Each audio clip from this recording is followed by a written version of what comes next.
جو یہ ڈس اپیئر یعنی مسنگ پرسنز ہیں وہ ان کا کیس آج عدالت میں نہ آتا. تو انہوں نے کہا کہ ریاست نظر ہی نہیں آتی کہیں.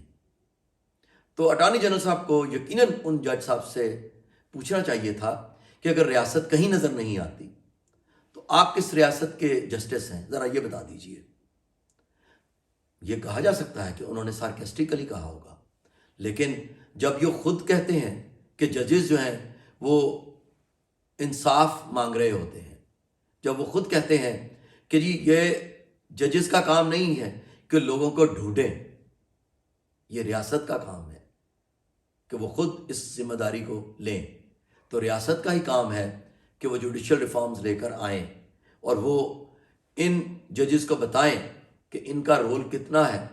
اور کتنی ایفیشنسی سے یہ کام کر رہے ہیں، کیا یہ اپنی تنخواہ کی ایفیشنسی کے مطابق کام کر رہے ہیں. تو بہرحال پاکستان اس وقت میں سمجھوں گا کہ بہتری کی طرف جا رہا ہے ان تمام حالات کے باوجود بھی، کیونکہ پاکستان نے جس طرح سے کووڈ-19 کے حوالے سے اپنے آپ کو منوایا، ٹورزم کے حوالے سے دنیا میں اپنے آپ کو منوایا، ٹیررزم سے جو ٹورزم کا سفر ہے، آج پاکستان دنیا کی نمبر 1 ڈیسٹینیشن قرار دی گئی 2020 کے لیے، امریکی آرگنائزیشن نے ہی کہا. تو اس سے پتہ چلتا ہے کہ پاکستان بین الاقوامی سطح پر کس طرح سے اپنے آپ کو منوا رہا ہے.